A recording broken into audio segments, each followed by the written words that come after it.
Hola queridos amigos, nuevamente con ustedes, su doctor Maximiliano, el médico que ha trabajado en los Andes, la Amazonía, la costa de Ecuador y que hoy día les va a hablar acerca de lo que es en realidad vivir en Ecuador.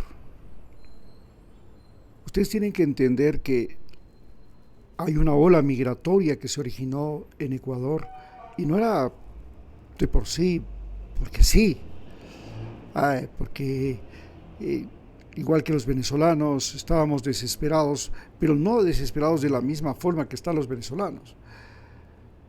El problema serio de Ecuador es el trabajo. Tenemos una crisis económica.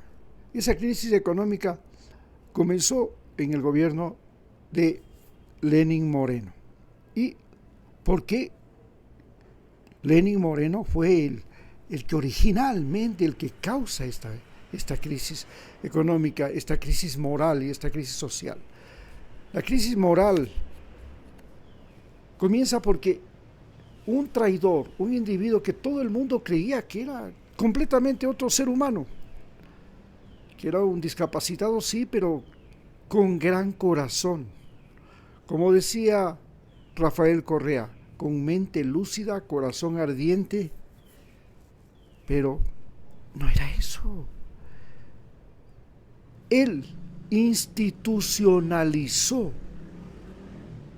la corrupción, la traición,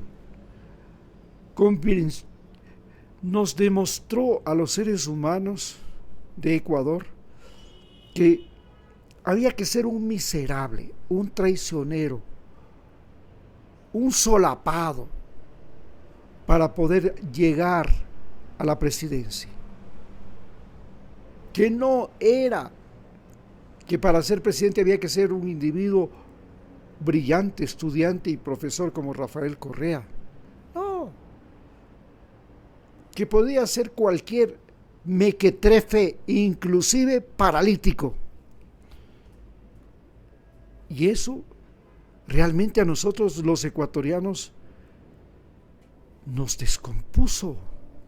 No podíamos creer que cualquiera podía llegar a ser presidente en este país, que no se necesitaba mente lúcida, honestidad, sinceridad, lealtad y por lo menos una buena salud, una buena condición física. No. Él, que había sido toda la vida un individuo pobretón de la clase media baja y que logró arrimarse a Rafael Correa y se escaló directamente a ser de la nobleza y la alta alcurnia de Quito,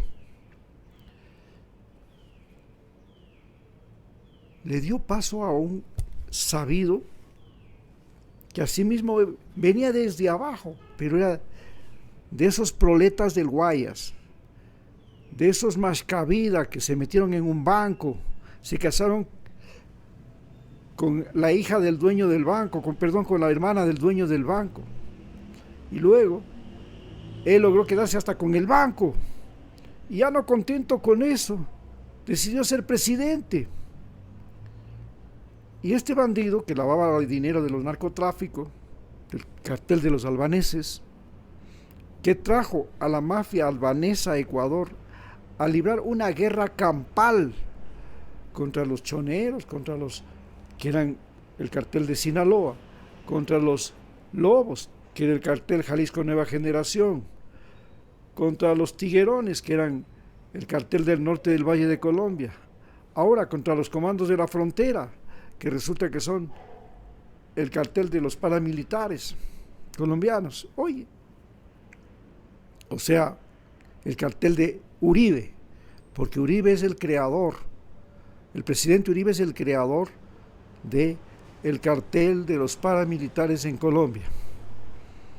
Bien, nos encontramos entonces que colocamos en la presidencia a un individuo que creíamos que porque había llegado a ser gerente de banco, luego de que era un pata al suelo, como se le llama ya en la costa, solamente porque había logrado meterse así zigzagueando con la ñaña del dueño del banco y que resulta que el dueño del banco era el que le lavaba dinero al cartel de los albaneses, bueno, la cosa se puso fea, a tal punto que financiaron los albaneses la campaña de Guillermo Lasso.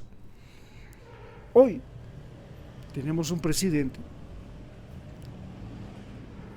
que a la pandemia, que fue realmente algo que colapsó a Ecuador, porque era un país que dependía de manera más que ningún otro país en América Latina de la constante movilidad humana, especialmente en la costa ecuatoriana. La movilidad humana en la costa ecuatoriana era histórica, venía desde los tiempos precolombinos. Era una región de pescadores que tenían que irse y se iban en canoa hasta Centroamérica. Pero luego, cuando llegaron las plantaciones bananeras, las palma africana, el camarón, eran trabajadores que iban a trabajar cuando había el tiempo de siembra o el tiempo de cosecha. Y luego tenían que regresar a sus casas. Y era una población que tenía que movilizarse porque cuando llegaba el invierno, toda la tierra se inundaba y entonces tenían que irse a las montañas, a las partes elevadas con su ganado, con sus cositas. Y luego cuando ya pasaba el invierno, tenían que irse, volvían a sus cultivos, pero cuando venía la sequía también tenían que salir corriendo con sus animalitos a buscar en dónde diablos se metían. Es así como nació una cultura submigratoria en la costa ecuatoriana, que con la pandemia, con la cuarentena, con el aislamiento social, con el cierre de las carreteras, de los puertos, de los aeropuertos, eso produjo una crisis de proporciones colosales. Claro, en ese momento el país entra también en una crisis económica, mal gobernado, y comienza a destaparse esta gran capacidad del Ecuador para primero transportar migrantes a Centroamérica y luego para irse con cocaína a Centroamérica. Y así pasó. Esto es lo que nos ha convertido ahora a Ecuador en el gran problema que estamos. Estamos enredados hasta lo indecible con el problema del narcotráfico, el secuestro, la extorsión, pero sobre todo el lavado de dinero debido a que sencillamente lavar dinero en un país dolarizado se convirtió en el mejor negocio del mundo. Y viene un presidente que no puede ni siquiera hacer una oración, que a duras penas puede dar un discurso de pocos minutos, que no tiene gesticulación, que no tiene empatía, que se mueve como un muñequito de cartón y al que le dan pensando todo.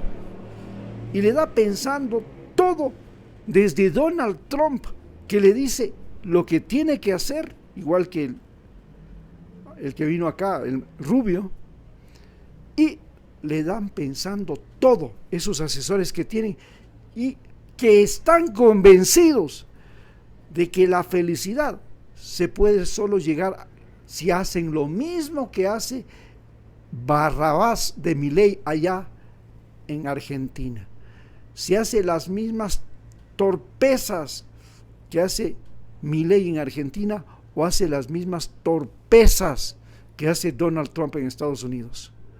Muchas gracias.